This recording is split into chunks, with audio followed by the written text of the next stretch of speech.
You working with the police, you working with the cops, you working with the police. I heard you was collaborating. Yeah, you working with the police, you working with the cops, you working with the pig. I heard you was collaborating. You're not on my side, Eli. And yes, I've been kindly joined by Ann Widdecombe. So I'd just like to ask you a few questions, Anne. And that is, what do you think some of the main focuses for this country should be going forward? Well, first of all, I think we need the restoration of common sense so that we put, for example, in the health service, looking after patients before worrying about wokeness and diversity and all the rest of it. We desperately need lower taxes to drive growth. We desperately need proper control of the immigration systems. There is no control at the moment, absolutely none. And that was one of the whole purposes of Brexit, was to get control of our borders, and the government have taken no advantage at all. And then, of course, there is the fact that ordinary citizens live in fear. All up and down this country, particularly, but not exclusively, on large inner city council estates, people are afraid to go out once it gets dark. Now, if people are afraid, they're not free. And I feel very strongly that those should be the priorities for reform. I agree. Obviously, we've touched there on the migration problem that we have in this country. Where, again, do you think we should start with tackling that? Obviously, at the moment, they've got them in hotels. That can't be seen as a long-term solution. So what would be the plan going forward to tackle this issue? Well, there are two things. First of all, as far as legal migration goes, we should freeze it. Freeze it and then decide who we want to come here and on what terms. But as far as illegal migration goes, which is a serious headache at the moment, you've got to ask yourself a fundamental question: why do people want to come here? Well, the answer is we don't have national identity cards. We don't practice detention. We do have a flourishing underground economy. And the combination of all those things mean that it's a very easy country in which to disappear. And we don't put people in secure reception centres when they come. We put them in hotels. They can leave any time they like. Yeah. So the message goes out: come to Britain, and if you manage to get in, you're very unlikely to be removed. I want to reverse that message and to say, if you come to Britain with an honest claim, that's one thing. But if you come here illegally and with a completely false claim, then, as far as Britain is concerned, we will detain you in a secure reception centre, We'll deal with your case quickly, and if it doesn't stand up, we will immediately remove you. Now, that reverses the message that if you come here, you're never going to be removed. I understand. Also, one of the problems I've noticed also in the country at the moment is there's a bad culture of bad policing in the country, up and down the country. I feel like we're at a point now, in present time, where members of the public don't have much faith in their local police. A lot of crime isn't being solved, and I've looked into this, and it seems to be one of the main factors is members of the public aren't reporting the crime because they just don't have faith in the police and the police response. Again, is there anything that you'd be looking at in the future to try and tackle that and maybe bring more transparency within our police force? Well, first of all, you need a massive increase in the number of police. We simply don't have enough. And if you compare us per capita with other Western countries, we lag very badly behind. Secondly, it isn't very surprising that the public don't report crimes. They never see a policeman. We need visible policing. I was very pleased today in Warsaw. It's the first time for a long time. I did actually see 2 policemen, on the beat, on foot, engaging with people, talking to people. So we need more police, but we also need police properly deployed. They should not be filling in endless forms. They should not be policing thought. There should be equality between everybody, Jews and Palestinians, Christians, Jews and Muslims, black and white, male and female. Wherever you look, there should be proper equality, which means nobody's treated more favourably than anybody else. I agree with that, Anne. Also, we were touching there again on migration, and one of the, sorry, not migration. I would like to touch, sorry, on some of the stuff that's going on in Palestine at the moment, and some of the. What I feel, Anne, is that in this country we follow a lot of foreign policies. We're tied to a lot of foreign policies, and what we need to do, I feel, is maybe come away from the US policies and create our own. Because when the US get involved in stuff, because we're tied into those foreign policies, we seem to be stuck following in suit with them. I don't think that does the country the greatest all the time. So do you think that we should be looking to create more of our own home policies rather than follow foreign policy? Yes, of course we should, but we also have to remember that the difference isn't that clear. We can be affected by what goes on. For example, the Houthis attacking our shipping at the moment. That's a direct threat to us. And also, if you look at what's happening in Gaza, Hamas could end this tomorrow morning simply by releasing all the Israeli hostages. They won't. And yet people don't blame Hamas, they blame Israel. And the BBC seems institutionally biased against Israel as far as I can see. So I think it is quite right that we support Israel. It's the only democracy in the Middle East. It's sitting there in a sea of otherwise hostile states.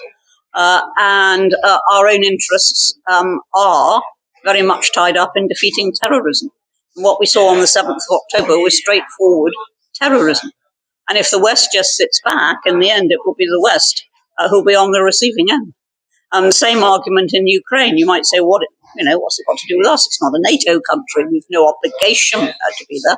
And we're not there. But we are sending in weaponry. We are training troops. And that is quite right. And again, it's to send a message to Russia. You can't just trample over the world with impunity. You're going to be resisted. It's crucial to send out that message. We ought to have learnt that from the 1930s. Yes, very much so. Yeah, that's, like I say, this is a very last minute interview. Yeah. I didn't know this place, so I really do appreciate your time. Is there anything you'd like to ask or touch on? To be honest, we wasn't really, because it isn't very often when you ask if you can speak to somebody, it isn't very often as politicians they'll speak to small media. This is why I really do appreciate you taking the time to speak. I think this when this goes out to the public, very much so. I think the people of this country at the moment feel like their voice has been lost. They feel like they're not being heard. That is true. You very much agree with that? I absolutely agree with that. Most people think that government is completely indifferent to what their major concerns are, and that government doesn't understand. And when there is a detachment between people and government, people stay at home, they don't bother to vote. And when that happens, governments lack legitimacy. I would like to ask you one more, and then if it's okay, and we could stay for the meeting in the background, that would be great. I was just wondering what we could do to start bringing more homegrown training back to the UK. I think we lack training in a lot of things. There's, like you said, the numbers of the police. There's not as many people wanting to join things like the police force. We're lacking in the NHS. Do we need to look at start driving more training into people, citizens in this country, because we've relied heavily for many years on migration, which has been great, by the way. The fact that we have relied on people, I don't mean to be disrespectful, but I feel like over the years, we've taken all the best people from these countries. The people that are coming over now, I feel, are all the kind of the third world. Yes. Do you know where I'm coming from, though? We've had all the professionals. I certainly think it's time, and this is very much part of Reform's approach, that we started skilling our own workforce. We've got shortages in everything from fruit picking, which is pretty backbreaking, but there's nothing highly skilled about it. We've got shortages in everything from fruit picking to doctors, which are very, very highly skilled. And it's time that we started training up our own workforce. I mean, there should be nobody on the dole at the moment. There are hundreds of thousands. And that is something that we must concentrate on. It's also true that sometimes It's immoral what we do because we take from other countries who desperately need those skills. We take them. The West takes them and we use them. And what about their own countries? Where are they in all of that? Do you think a good idea would be for, say, nurses and doctors what are coming in to the UK to be trained as nurses and doctors, for them to be maybe some way forced into a contract for so many years before they're allowed to leave after they've got the certificates? I certainly think, as far as people coming out of British universities go, they should be required, if their training has been met for them, then they should be required to work within the public services. However, their training is not met for them in most cases. They have to find huge sums of money as overseas students, and therefore they can rightly say, we can do what we like. Crucially to me, if we do take in high skills from other countries, we should require them also at some point to return to deploy those skills that we've taught them for the benefit of other countries. I agree with you. Well, Anne, I want to say thank you ever so much for your time. I know you're a busy lady. As I say, I'm going to sit in the background, and maybe if there's anything at the end that kind of maybe ask you a question. Thank you ever so much, Anne. Thank you. So that was Ann Widdecombe there. The public meeting's going to start, so we're going to sit at the back and watch the public meeting, and I'll bring this back at the end. Where the chairman was in a terrible fluster because the meeting had overrun. And so he said to his audience, well, Anne doesn't need any introduction, so I'm not going to spend any time on her biological details. Now, it's a great pleasure to be here tonight and to be here in support of Ann Williams, who is a first-class candidate, and I hope that we'll all be getting behind her when the general election comes. Almost certainly, guys, in October. I know that some of you are hoping for May, but it ain't going to happen. For two very obvious reasons. The first is that if you know you're going to lose, you don't just hand over government to the opposition. You hang on, and the second reason is a form of political Corberism. The reason that you hang on is you are hoping that something will turn up. And so it is most unlikely that we're going to have an election before the autumn. We should be glad about that because it gives us time. We're now at 14% in the polls. Think where we were this time last year. Hardly in sight. Now we're 14%.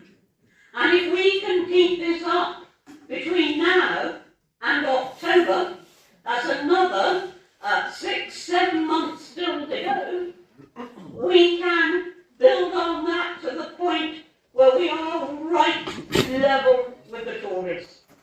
And when that happens, they will give up.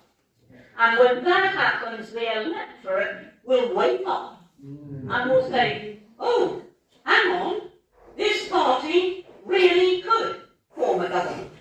At the very least, this party could hold the balance of power. They really can get seats. They're level pegging with the Tories. That's what people will say if we keep up the pressure and keep up the energy from now until the autumn. And I know it's a big ask because initially everybody's very enthusiastic and everybody wants things to happen and people come out and try to make it happen. But as time goes on, other things get in the way. Well, what we've got to try and do is to make certain that nothing gets in the way of a massive effort between now and the autumn, because it will pay off. Now, just about everybody I speak to, doesn't matter whether they're Tory, whether they're Labour, whether they're floating voters, everybody I speak to tells me they want change. Well, if they want change, the only way they're going to get it is to vote for it. And it is no good wanting change and then voting for the same thing. Indeed, it is the very definition of madness to go on doing the same thing again and again and expect a different result. And the fact is, it doesn't matter whether they get the Tories, whether they get Keir Starmer, it doesn't matter whether they get a hung parliament, it doesn't matter what they get, because it will be the same whoever is in power. Now, you've already got Keir Starmer this week talking as if he's a Tory. And he says that under the Tories, everybody who can work will have to work. Heard that before? I've heard it consistently. I've heard it since the 1990s. I've heard it from the Tories. I've heard it from Labour. I've heard it from the coalition. And yet nobody actually has the will in the major parties to make that happen. And yet that is a very, very basic thing that we want to happen. It's not some great esoteric idea. The idea that people who can work should work is so basic that only a couple of generations ago we took it utterly for granted. However, Keir Starmer has discovered that this notion appeals to people. So he's pretending that he will deal with it in exactly the same way that the Tories would want to deal with it, but in fact, what he will do is deal with it in the way that the Tories deal with it, which is not actually achieving anything. That's what it will be about. And then he's frightfully, frightfully keen on the environment. He was going to spend £28 billion on the environment. And then his shadow chancellor tapped him on the shoulder and said, hang on, Keir, we haven't got the money. And then it went to £5 billion, and now it's not even that. So we know that Keir Starmer will say anything to grab a headline, even promising reduction in taxes. What Labour government ever promises reduction in taxes? More to the point, what Labour government ever achieves a reduction in taxes? So he is saying things which he thinks are popular. The Tories would like to say those things, but the obvious retort is, well, what the hell have you been doing since 2010? And even if you take out the 2 years that they were dealing with COVID and its immediate aftermath, and I accept that that did throw government off track, and it would have thrown any government off track, and it did throw governments off track right across the globe in a whole variety of different countries and cultures. I accept that COVID caused massive difficulties. It left us trillions in debt, paying people to stay at home. So I accept that, but that's 2 years. They've been there for 13 years. What do they do during the other 11? And so when the Tories say what they're going to do, and particularly when they start to make promises about stopping the votes, the simple question is, well, why haven't you done it if you know how to do it? Reform does know how to do those things. Reform will stop the votes. Now you ask yourself a very fundamental question. Why is it that people want to come here? Why is it that people who are in a perfectly safe country like France, which is a signatory to all the refugee conventions that we're a signatory to, which is a country under the rule of law, which has a democracy, why is it that when they're safe in France, they spend so much time, money and risk trying to get here? And the answer is very simple. If they applied for asylum in France, the French would say no. Absolutely not. But the message that has gone out is, if you do get to Britain, you are very, very unlikely to be removed. And why is that? 1, we don't have national identity cards. 2, we don't routinely practice detention. 3, we do have a very flourishing underground economy. And that makes us the easiest country in the Western world in which to disappear. Now, we have people in hotels, costing us something like 8 billion a year. We have people in hotels. And they can walk out of those hotels anytime they choose. And they can disappear.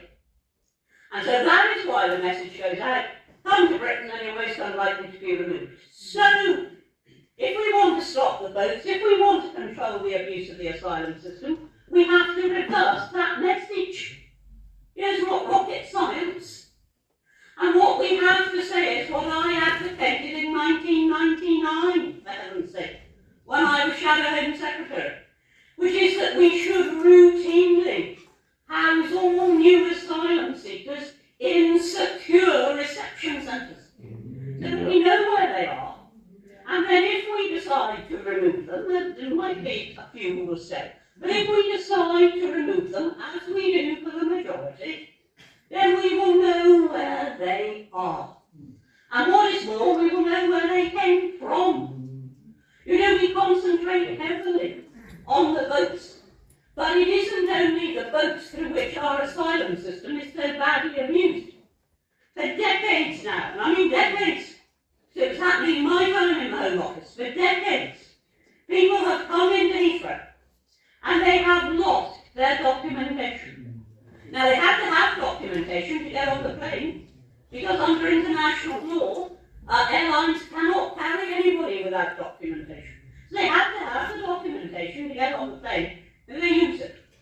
On the plane, airside, where they stay for hours, and then they present at the immigration desks with a story as to where they've come from, and the immigration officers have no means at all of telling whether they came from that country or not. Well, again, the answer isn't rocket science. Immigration officers should meet the planes, because there are certain countries from which most of the abuse occurs, so they know which planes to meet. And that is what they should be doing. Now, all that involves will, but Rishi has devised a great plan for deterrence. It's called Rwanda. Now, I'm all in favour of the Rwanda plan, but it isn't happening. It just isn't happening. And what is more, it's most unlikely to happen this side of a general election. So presumably he's going to go into the general election promising you that he's going to do it after the election. Now, whatever sort of plan that is, I don't know. This much I do know, if Rwanda works, that's fine, but you can't rely on it happening. You've got to have a plan B. And that is what the government doesn't have. It's also what the opposition doesn't have. They talk endlessly about greater cooperation with the French. All we do when we try to cooperate with the French is pay them millions, which they don't use to do the thing that we pay them for. So, only reform has a solid plan that will work. Only we actually have that for coping not only with the boats, but with unlawful immigration in general.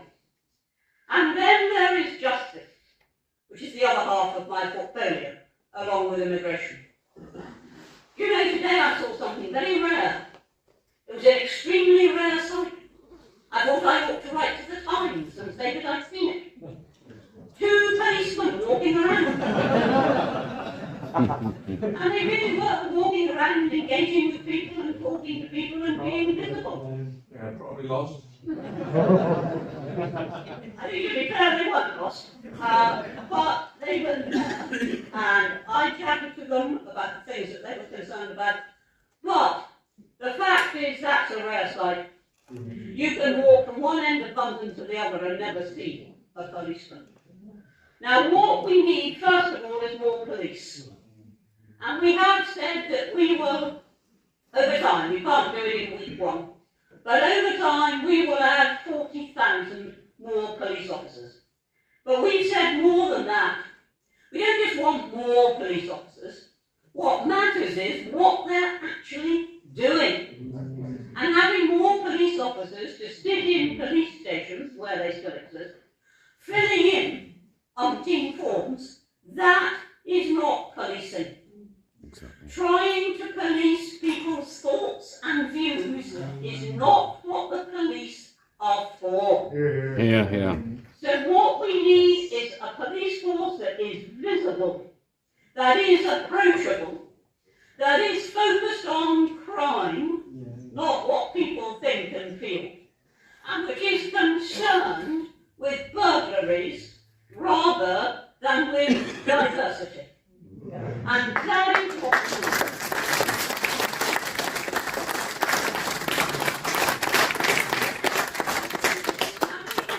And we can have it because we dare to say it. And the other parties dare not say it. I dread to think of the sums of money in this country which are being poured into diversity, policing thought, the trans agenda, what is being taught in schools that is in fact the responsibility of parents to decide on, what is being taught even against parents' wishes, quite deliberately.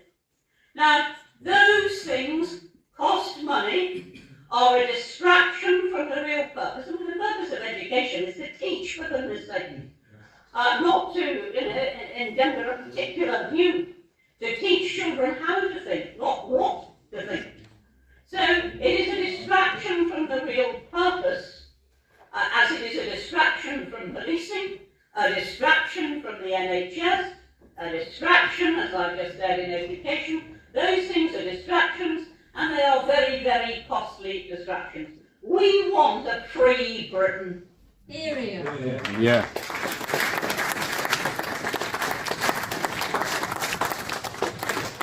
We want a Britain in which people are free to say what they think. We want a Britain in which we will defend the right of the man who disagrees with us to disagree with us. Yeah. You used to take that for granted. I was growing up in the immediate post-war period, when people had lost husbands, sons, brothers, daughters, children, houses, limbs to the Nazis. And yet, you could still say that you were a fascist in this country. Now, talk about offence. You think of how that must have offended people, how it must have hurt people who'd just been through all of that. And yet, never mind offence, never mind hurt, we were a country that prized liberty more. And then you come forward a few years, and we have the Cold War. And although it's easy to forget now, the Russians had lined up a whole lot of SS-20 rockets on the borders of what was then the Warsaw Pact, pointing straight at us. We forget that. And yet, in this country, you could be a communist. You could say you were a communist. You could stand for Parliament as a communist. You wouldn't get in, but you could. You could sell the morning news on street corners. Why? Because we believed in liberty, and that was more important for a democratic society than almost anything else. Law and liberty. Now, we can have those things again, folks, we really can. But you'll only get it if we have reform. So I'm going to throw out this challenge to you. I'm going to stand now, it might be praised evangelist. Go out and find 10 more. Okay, well, if that's a bit ambitious, go out and find 5 more. Because if the number of people in this room is multiplied by 5 or 10, between now and the general election, I'm not suggesting you do it by Tuesday afternoon, but if we can do that, and we do that everywhere, not just in Warsaw, then we will win. We really will win. And at the very worst, we will have a large number of seats in Parliament and hold the balance of power. We will win. We will have destroyed the Conservatives. I say that with some regret, but we will. And it will be then for them to rebuild a real Conservative agenda, which they're not going to do as long as we allow them to get away with it.